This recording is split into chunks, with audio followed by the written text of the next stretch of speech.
15 अगस्त दोपहर 4:46 का ये वाक़या है। लक्ष्मी चौक डॉल्फिन की टीम से पुलिस मुकाबले के ज़रिए अपना ही पुलिस कांस्टेबल जो है वो मारा गया, लेकिन 2020 में वो डिसमिस थे सर्विस से और 2017 में पुलिस में इंडक्ट हुए थे। एक ही नुक्ता पर तहकीकात होती रही हैं अब तक। वो नुक्ता ये था कि डॉल्फिन को फायर करने की ज़रूरत क्यों पेश आई। नुक्ता सिर्फ एक है। अब पुलिस ने जब वहाँ पहुँचे, वहाँ CIA पहुँची, बाकी एजेंसीज पहुँची, तो सारे लोगों से पूछना शुरू किया कि आप यहाँ मौजूद थे, नहीं थे, क्या हुआ, कैसे हुआ। अब ये पतरस को जो फायर मार के भागे हैं, पतरस जो ड्रग एडिक्ट भी है और 5-6 साल में उसकी हालत काफ़ी बदल गई है। वो स्केल्टन की तरह है, जैसे एक हड्डियों का मुट्ठा होता है बिल्कुल, और नशा करता है, उधर ही होता है, होटल्स में वो काम करता है, होटल्स की सफाई वगैरह करता है, उसके वालिद भी उधर होते हैं और पूरा ज़माना, पूरी लक्ष्मी, पूरा वहाँ का माहौल, सारे लोग पतरस को बड़े अच्छे तरीके से जानते हैं। चूँकि फुटपाथ सारा नशे के आदी अफराद से भरा होता है, तो ये नशे के आदी अफराद जो हैं, ये इनका एक रवायत है जो इनके अंदर चली आती है। ये एक दूसरे को ये नशा बेचते भी हैं, ये पेडलर बन जाते हैं और चूँकि नशा इन तक पहुँचता है और बड़ी खेप लाहौर में पहुँचती है। तो अब पुलिस जो कहती है लेन देन का तनाज़ा था, पतरस को गोली मारने के बाद ये सारी चीज़ें रिपोर्ट हो चुकी हैं, लेकिन असल मसला जो जहाँ क्लू नहीं मिल रहा, जहाँ आप सर्कमस्टेंशियल एविडेंस का सहारा ले रहे हैं या कॉन्टीन्यूटी ऑफ इंसिडेंट का सहारा ले रहे हैं, लेकिन बात नहीं समझ आ रही। आपको याद होगा मुफक्खर केस, शहबाज ततला को कत्ल किया सीनियर ऑफिसर मुफक्खर जो है, वो जज साहब ने कहा कि पुलिस ने सारा कुछ इन्वेस्टिगेट किया लेकिन मोटिव नहीं समझ आया। मोटिव जब अनाद और मोटिव कत्ल करने की वजह सामने नहीं आ सकती तो आप कत्ल साबित कैसे कर सकते हैं।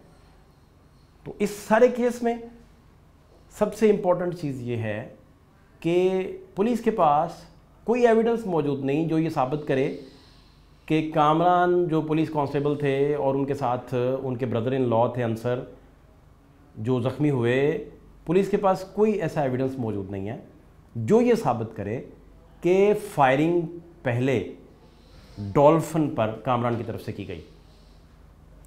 पुलिस के पास है क्या इस मामले में? पुलिस ने जब वहाँ इन्वेस्टिगेट किया, चीज़ों का पता किया, तो कोई मानने को तैयार नहीं था। जिससे पूछे वो कहता मैं नमाज़ पढ़ने गया हूँ। जिस जगह ये वाक़या हुआ है, ये पान शॉप है, पान शॉप के बिल्कुल साथ 2-3 सीढ़ियाँ बनी हुई हैं दुकान पे चढ़ने के लिए। वहाँ ये बैठ गया जाके और उसके साथ जूते मरम्मत करने वाले 3 लोग बैठते हैं और चौथा खंबे के साथ बैठता है। 4 जूता मरम्मत करने वाले लोग बैठते हैं और वो उधर उस वक्त कहते हैं कि हम नमाज़ पढ़ने गए हुए थे। पुलिस को भी उन्होंने कहा कि हम तो नमाज़ पढ़ने गए हुए थे। एक और अहम सवाल है कि डॉल्फिन इत्तफाकन यहाँ से कैसे गुजरी है। तो इस सवाल का जवाब तो कोई कन्विंसिंग है, कुछ समझ आता है कि डॉल्फिन इत्तफाकन यहाँ से कैसे गुजरी है। वो उसकी बड़ी वजह यह है कि सगियाँ से ये मॉल पे चढ़ते हैं, GPO चौक से ये अपना लेफ़्ट लेते हैं तो लक्ष्मी को आते हैं। तो 3 टीमें डॉल्फिन की, 3 एरियाज़ की टीम है, जिसमें शालीमार की टीम है, जिसमें गड़ी शाह की टीम है, जिसमें कला गुजरपुरा की टीम है। ये सारी टीमें इसी रास्ते से आती हैं और इसी रास्ते से आने के लिए शालीमार की 2 टीमें इस रास्ते से आती हैं, गड़ी शाह की 1 टीम इस रास्ते से आती है, गुजरपुरा की भी 2 टीमें इस रास्ते से आती हैं और ये यही रास्ते से आते हैं। लेकिन टाइम है 4:46। ये ड्यूटी पे जा रहे हैं और इनकी ड्यूटी तो 4 से 12 है। तो ये 4:46 पे क्या कर रहे हैं उस जगह? ये कर रहे हैं 4:46 पे कि डॉल्फिन की बाइक्स जो हैं उनका सबसे बड़ा प्रॉब्लम ये है कि वो स्लिपरी हैं, वो मौसम ख़राब में उसके साथ कंपेटिबिलिटी नहीं रखते, मुताबिकत नहीं रखते। तो इस तरह के मौसम में जब बारिश हो, क्योंकि 15 अगस्त को सारा दिन बारिश होती रही, कहीं ड्रिजलिंग थी, कहीं चलती बारिश, इस तरह का सिलसिला चलता रहा सारा दिन। मौसम का आंख मचोली बारिश की और वो हल्का मौसम थम जाने की वो चलती रही। तो हेडक्वार्टर से ये लेट फिर पास आउट हुए। हेडक्वार्टर फिर इन्हें होल्ड कर लेता है, डॉल्फिन को रोक लेता है, चूँकि एक्सीडेंट्स फिर होते हैं, ये स्लिप कर जाते हैं, कहीं ना कहीं जाके टकरा जाते हैं। तो ये टीम 4 बजे अपनी शालामार होना थी, लेकिन ये 4:46 पे यहाँ से गुजर रही है। अब पतरस के साथ जो हुआ वो तो क्लियर कट कहानी है ना, वो तो पतरस का स्टेटमेंट भी है, वो तो सारा कुछ क्लियर है। उसमें तो कोई दूसरी राय नहीं है। कोर्ट ऑफ लॉ में भी वो बड़ा क्लियर कट केस है। पत्रक की मदयत में मुकदमा भी दर्ज हो गया, 2 वाक़यात थे तो मुकदमा भी फिर 2 दर्ज किए गए, FIR यानी 2 दर्ज की गई। एक डॉल्फिन की मदयत में दर्ज की गई, एक पतरस की मदयत में दर्ज की गई, क्योंकि पतरस को गोली मार के जब वो भागे हैं तो वो अलहदा इंसिडेंट है। अब ये वाक़यातन अलहदा इंसिडेंट है और दूसरा इंसिडेंट बिल्कुल अलहदा है। अब इन दोनों इंसिडेंट्स का आपस में लिंक ये ज़रूर हो सकता है कि आप इसको एविडेंस के ज़रिए मिलाएं। एविडेंस है कोई नहीं। आपको सानिया साहिवाल केस याद होगा, किस तरीके से एविडेंस डिस्टॉर्ट किया गया था। बुलेट जब फायर होती है तो उस पर गन मार के कहा जाता है, उसके ज़रिए आपको पता है कि उसमें पिस्टन चेंज किए गए गन्स की राइफल्स के अंदर, लेकिन वो जो आपके थंब इम्प्रेशन की तरह खौल के ऊपर जो मार्क आता है वहाँ से बहुत सारी चीज़ें करेक्ट हुई। अब यहाँ कामरान के पिस्टल से कितने फायर हुए हैं, उनके खौल किधर हैं, और जो हवाई फायर उस पर डाला जा रहा है उसका वो खौल बरामद हुआ है नहीं हुआ। हमारी इत्तला है कि वो खौल जो हवाई फायर का डाला जा रहा है। आई विटनेस से जब हमने पूछा, उधर कोई 40+ लोगों से बात की, 40+ लोगों को पतरस वाले वाक़े का तो कड़ी से कड़ी मिल रही है। वो कहते हैं 2 फायर हुए हैं पतरस के ऊपर, 2 फायर हुए हैं, 2 तो वो मानते हैं। FIR में भी 2 फायर लिखे गए हैं। अब आई विटनेस भी कहते हैं कि 2 फायर्स की आवाज़ हमने सुनी, एक गोली लगी पतरस को, दूसरी नहीं लगी। लेकिन जो उससे अगला फेज शुरू हुआ इन लोगों का चेज करने वाला, वो क्लियर नहीं है। उसमें क्लैरिटी कहाँ नहीं है, सबसे बड़ी क्लैरिटी यहाँ नहीं है कि एक आई विटनेस मिला है, और एक आई विटनेस वो जब कोर्ट ऑफ लॉ के सामने हो और ये यहाँ की तरफ कामरान की तरफ से वकील जो हैं जिरा करें उस पर, तो वो तो उड़ा के रख देंगे। लेट्स सपोज ये मामला अगर उधर तक जाता है, चूँकि कामरान के एक भाई पीरू में हैं, पुलिस वाले कहते हैं कि ये भी मुलविस हैं मुबैना तौर पर, कामरान भी मुलविस हैं रिपोर्टेडली, और ये तो धंधा चलाते थे, लेकिन सिर्फ 18,000 20,000 का तनाज़ा था। ये वो सारी चीज़ें हैं जिन्होंने इन्वेस्टिगेट होना है। अगर ज़ुहेब इस तरह करते हैं, फ़र्ज़ करें पीरू में हैं, तो फिर उन पर पुलिस को कार्रवाई करनी चाहिए थी, गवर्नमेंट को फौरी एक्शन लेना चाहिए था।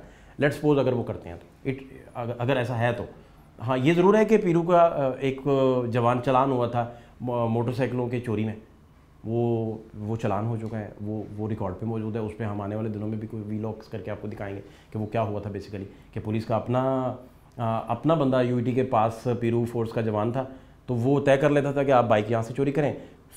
15 पे जब कॉल जाती थी कि वो थेफ्ट होने लगा मोटरसाइकिल, तो वो सबसे पहले 15 को रिसीव ही वो करता था, कहता जी मैं इधर ही हूँ, वायरलेस पे ओके बोलता था और वो लेके निकल जाता था। और एक लंबी पूरी दास्तान है वो।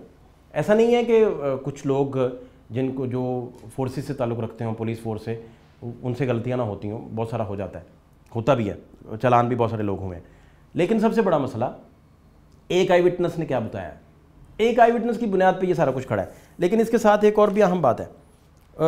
एक आम बात ये है कि एक सब इंस्पेक्टर हैं लेडी, वो DIG इन्वेस्टिगेशन ऑफिस में होती हैं, नाम उनका नहीं हम ले रहे, वो भी उधर बाई चांस गुजर रही थी वहाँ से।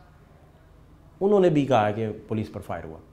फिर पुलिस के 2 मुख्तलिफ मौक़िफ़ हैं, CIA का अलहदा है, पुलिस का अलहदा। CIA कहती है कि हवाई फायर किया गया, डॉल्फिन ने चेज़ किया, हवाई फायर किया गया इन पे, और कामरान पीछे बैठे हुए थे, अंसर गाड़ी चला रहा था, मोटरसाइकिल चला रहा था, तो ये पीछे से फायर किया गया।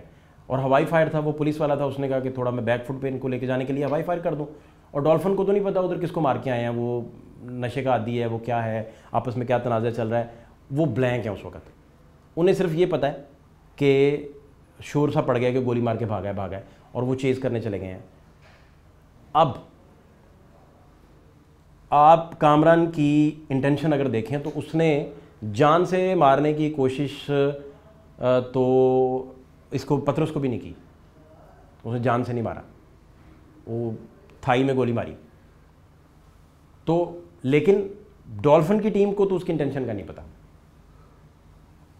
अब पुलिस कहती है कि डॉल्फिन का मोटिव क्या है, उनका तो मोटिव अनाद है ही नहीं, वो तो ना कोई गुस्सा उनका, ना कोई प्रॉपर्टी का तनाज़ा है, ना कोई पुराना को तनाज़ा चल रहा है, ना कोई लेन देन का मसला है। वो तो यहाँ से गुजर रहे थे, उन्होंने चेज़ किया, और कॉन्टीन्यूटी आप देखें और सर्कमस्टांशियल एविडेंस सारा देखें तो वो सपोर्ट करता है कि पीछे गोली मार के आए हैं, तो आगे भी उन्होंने गोली चला दी। अब जब भी FIR होती है और डॉल्फिन से जब भी कुछ तरह का वाक़या हो जाता है, क्योंकि ये पहला वाक़या नहीं है, तो पहला स्टेटमेंट यही आता है कि हम पे क्रॉस फायर किया, हम पे फायर किया गया, तो हमने जवाब में फायर किया। आई विटनेस एक सिर्फ मिला है, वो बड़ी तगोदो के बाद मिला है, सिर्फ एक आई विटनेस है इस केस का। कोई सीसीटीवी फुटेज इसके सपोर्ट में नहीं आई अभी तक, अब तक की इतलात के मुताबिक कोई सीसीटीवी ऐसी फुटेज नहीं आई जिसमें पता चले कि शहबाज पीछे मुड़ा है, कामरान पीछे मुड़ा है, शहबाज कह रहा हूँ सॉरी, कामरान पीछे मुड़ा है और उसने हवाई फायर किया है उनको रोकने के लिए। और क्योंकि पुलिस के कुछ लोगों का कहना है कि वो रिस्क ले रहा है, वो कहता है कि दाएं बाएं मेरे तो भूल भुलैया, तो मैं बांसों वाले बाज़ार की तरफ निकल सकता हूँ, मैं हार रोड की तरफ निकल सकता हूँ, तो मैं दोनों तरफ से मेरे पास भूल भुलैया इधर, तो बड़ा आसानी से मैं एक मार्जिन लूँ थोड़ा सा, मैं क्रॉस करूँ, अपना फुटपाथ क्रॉस करूँ, और ये काका जो चांपा वाला है उसके सामने ये एग्जैक्ट वाक़या हो रहा है। अब जो आई विटनेस है वो क्या कहता है? वो कहता है हाँ जी मैंने देखा है। मैंने क्या देखा है? मैंने ये देखा है कि फायर करने के लिए शहबाज ने गन तानी है, डॉल्फिन पे हवाई फायर किया, और जवाब में फिर डॉल्फिन ने फायर किया, जो डॉल्फिन ने फायर किए वो लगे हैं। एक तो ये कहानी है। दूसरा, एक सीआईए का बड़ा आला ऑफिशियल है, उसने ये बताया कि ये बहुत करीब पहुंच चुके हुए थे, और वो चैम्बर चढ़ाना, कॉक करना, कॉक किया उसने, और ताना है उस पर, डॉल्फिन पे अपना पिस्टल ताना है, 30 बोर का पिस्टल था वो ताना, दोनों के पास पिस्टल था पुलिस के मुताबिक।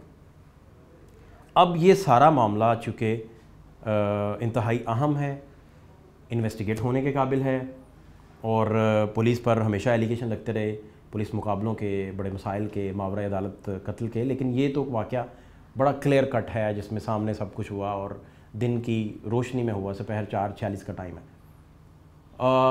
आप पतरस की फैमिली को देखें तो बहुत वो नॉर्मल फैमिली है, और उनका गुजारा इस तरह हो रहा है कि वो सारा दिन काम करता है, सारा दिन सफाई वगैरह करता है, और इस तरह गुजारा कर रहा है। कामरान का दूसरा भाई जो है ज़ुहैब, वो पीरू फोर्स में है। पुलिस कहती है कि अब्बास और गजनफर जो हैं, अब्बास गजनफर दोनों भाई हैं। अब गजनफर ब्रदर इन लॉ है कामरान का। अब्बास गजनफर जो हैं वो बाकायदा तौर पर ये धंधा करते हैं, और इसका शेल्टर कामरान देता है। वो जो रिपोर्टेडली पुलिस जो बात बताती है, जो पुलिस की तरफ से पॉइंट ऑफ व्यू आता है। अब ये सारी चीज़ें इन्वेस्टिगेट होने की ज़रूरत है, और अगर उस फैमिली पर कोई प्रेशर नहीं है, और अगर उन्हें ये नहीं कहा जा रहा कि आपका पीरू वाला जवान जो है उसे भी डिसमिस करके हम बिहाइंड दी बार्स ले जाएंगे, अगर ऐसा नहीं है, क्योंकि इतलात मिली फैमिली से, जब हमने बात की तो उन्होंने कहा कि हम पर प्रेशर है, हमें कहा जा रहा है कि आप कोर्ट ऑफ लॉ में ना जाएं, आप किसी इंक्वायरी में ना जाएं, आप जुडिशल इंक्वायरी का मुतालबा ना करें।